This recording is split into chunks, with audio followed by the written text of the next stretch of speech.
Hello, everyone, and welcome into Senior Living Live. My name is Melissa.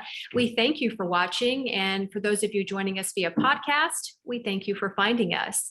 Today, we are previewing our upcoming webinar called Thriving with Dementia. Susan Robbins will be our guest presenter for this topic. And Susan, you will be a familiar face to many of our viewers who have joined us for past webinars about dementia. How are you today? Doing really good. And I'm excited to be able to share this new part of dementia in a different perspective. You know, I've been with Arbor for almost 12 years now, and I've had the opportunity to share this information with families, help support staff, and also other professionals so that we can make sure that the loved ones we have are able to thrive living with dementia. And it's a different perspective on it. Yeah, you have helped so many people, as you mentioned. And I know that in our past webinars, we've had a lot of questions. People get a lot out of these. And that's the beauty of these webinars, having the ability to really chat with you and engage you in a Q&A session. Now, as we talk about dementia, that is sort of an umbrella term for conditions that affect memory and judgment. What are the different types of dementia, Susan, and what can one expect with each? Well, dementia is a big umbrella, and there are over 70 different types of dementia. And Alzheimer's is the most common, and that's the one that we hear the most about. But there's also Lewy bodies dementia, where people may have a tendency to have more hallucinations. All dementias are going to have some hallucinations. So that's one of those signals that's a little different. You have those usually a little earlier on. Vascular dementia. And then, of course, we're seeing a lot of younger people with frontal temporal lobe dementias.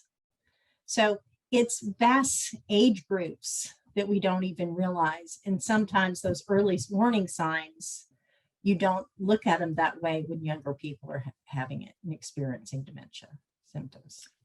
Yeah, and all the times that I have talked with you or have been a part of these webinars, I think that's the first time I've heard that we're seeing younger age brackets affected by this. So I will be very interested to hear that part of it for sure.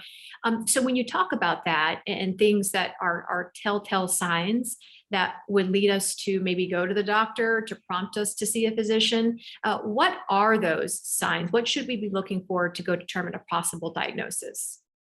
Well, actually, the frontal temporal lobe, the front part of the brain, is actually what's affected first. And this is why so often people don't get diagnosed until later on in their dementia, the later stages, because judgment and reasoning is actually the first thing that goes with almost all types of dementia. So it's all of a sudden your loved one seems really short-tempered and very emotional over things that used to not be that way. Now, if they've always been emotional, they may be that much more emotional, but you see a difference in their response to you in those situations. It does affect your memory and your motor skills, but judgment and reasoning, and when you try to have a meaningful conversation to reach a compromise on something, people in the early stages of dementia have a really tough time reaching a compromise. And if they do, it more likely ends up with whatever you want to do. Because I can't comprehend and understand the needs. Yeah, very interesting. And those are tips we can, look at right now when it comes to a loved one. Is this something that's going on right now to maybe lead us to a physician? Now, if a loved one does get diagnosed with dementia, Susan, after that initial shock and concern, what is the first thing that they should know? Well, life is not over. Especially in the early to mid stages, you can still enjoy things. But it's a gift to know that those things on your bucket list, let's go ahead and get those done. While I'm aware and can make those decisions, but you have to be their friend in finding those things.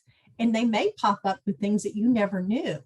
Well, I never knew you wanted to do that, because my judgment and my reasonings, I share things I didn't share before, but become my friend, not my boss. And remember, you're still functioning. If you have a loved one with dementia, you still have a fully functioning brain. You have your set of fears, of what the future is going to look like and how you're going to care for that person, they have much smaller picture fears of how am I going to survive this? What am I going to do? I don't want anybody to know I have this, that stigma that's so attached to it. But opening and embracing it can make life much easier for the person living with dementia. Very good. Very, very good. Now, on the heels of that, what are some things one can implement in the day-to-day living of somebody with dementia that can really make a difference in that person's quality of life? Well, a biggest thing is become their friend, not their boss. You know, don't try to reason things out. Don't try to do things. Have routines as much as possible. And also being aware of the environment. This is something people don't think about. But if you put me in big crowds and I have dementia, I can become very overwhelmed very easily. People lots of times go out to, if you enjoy going out to dinner, go out earlier when the restaurants aren't full and aren't loud. That's something you can do. Have small groups, and you have to be able to shift gears immediately to meet them where they are, even in the early stages. It takes a lot of work to do that. Mm-hmm. But remember, if they had cancer or some disease that you could treat, you would do everything to make sure they took their medicine, they got to their appointments on time. Well, this is dealing with not upsetting their brain. That's the medicine you can give them. I love it. That is so well said. Yes. And you know, and I remember when you discussed not maybe going out in larger crowds, and you can kind of control that with a restaurant, but there are some grocery stores that sort of allow that kind of quiet time when there's less people out to sort of help you. So, you know, you can still continue those day-to-day routines, Susan, as you mentioned, but just a little bit differently, approach it a little bit differently. And that may make all the difference in the world. So I'm glad you mentioned that. And that will be something we'll touch on more during your webinar.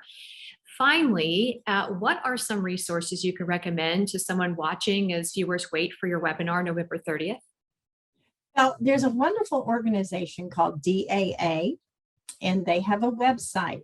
And this organization is actually run by people in the early stages of dementia. And then they develop through and it changes through.